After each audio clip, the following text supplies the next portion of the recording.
भारत हमेशा से विविधता, संस्कृतियों, परंपराओं और व्यवसायों का एक मिश्रण केंद्र रहा है। इस जीवंत विविधताओं के बीच एक क्रांतिकारी अवधारणा उभरी है, डायरेक्ट सेलिंग। मोदी केयर से डायरेक्ट सेलिंग ने 1996 में भारत में अपनी पहली छाप छोड़ी। 2 साल बाद एमवे ने एक क्रांति की शुरुआत की, जिससे कई अंतर्राष्ट्रीय और भारतीय डायरेक्ट सेलिंग कंपनियों के लिए मार्ग प्रशस्त हुआ।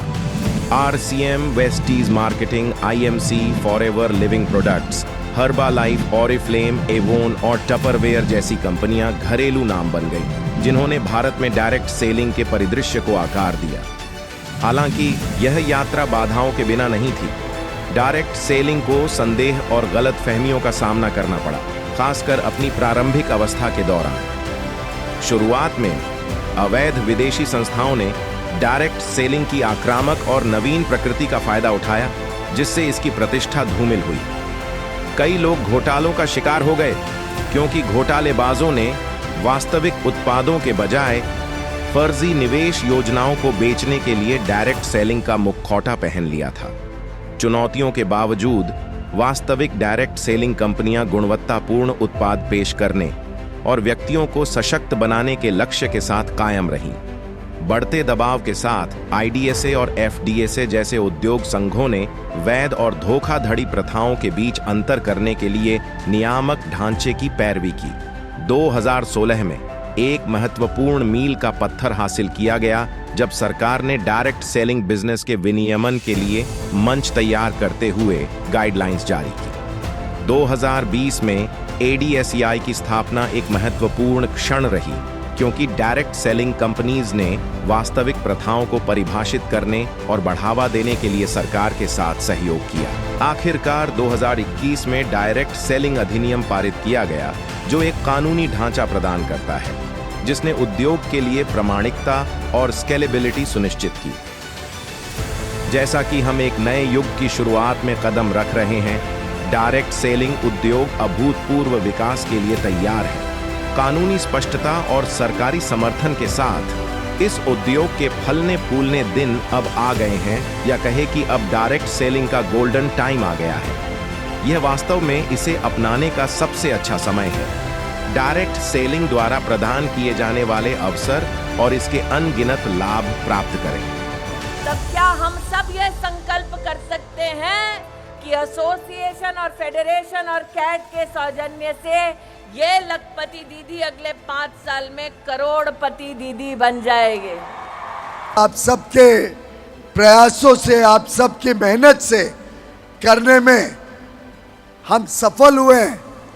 मैं समझता हूं उसी का परिणाम है कि अब डायरेक्ट सेलिंग इंडस्ट्री ईमानदार व्यवस्थाएं भी चला रही है, हमारी माता बहनें बेटियों को नए अवसर दे रही है, नए नए तरीके ढूंढ रही है, जिससे समाज के हर वर्ग की जरूरतों को हम पूरा कर सकें। युवा युवतियों को प्रोत्साहित कर रही है कि वो भी नए नए आइडियाज लाकर देश में अच्छी गुणवत्ता वाला सामान कम कीमतों में सही दाम पर। हिंदुस्तान के इतिहास में पहली बार डायरेक्ट सेलिंग के दर्द को किसी ने समझा तो वो प्रधानमंत्री श्री नरेंद्र मोदी ने समझा। और ये इंडस्ट्री क्योंकि 60% से ज्यादा महिलाओं को एम्पावरमेंट देती है, तो आप अपनी कृपा का हाथ इनके ऊपर रख दें तो 25,000 करोड़ की जगह 1 लाख करोड़ रुपए का सालाना व्यापार ये करेंगे। आप लोग प्रोडक्ट को बेचते हैं, बहुत सुंदर प्रोडक्ट को एक दूसरे के पास ले जाते हैं, रिश्ता बनाते हैं, पहचान बनाते हैं, एडवर्टाइज करते हैं। बहुत कठिन डगर है, बहुत कठिन काम है, लेकिन आपने अपनी ऊर्जा से, अपनी सहन शक्ति से, अपनी क्षमता से इसको बहुत आसान बनाया है। I've been closely associated with all of you in the direct selling industry. My belief always has been that the direct selling industry adds hugely to economic activity. It is a major driver of India's growth. आइए अब नजर डालते हैं पिछले 10 वर्षों के direct selling turnover पर।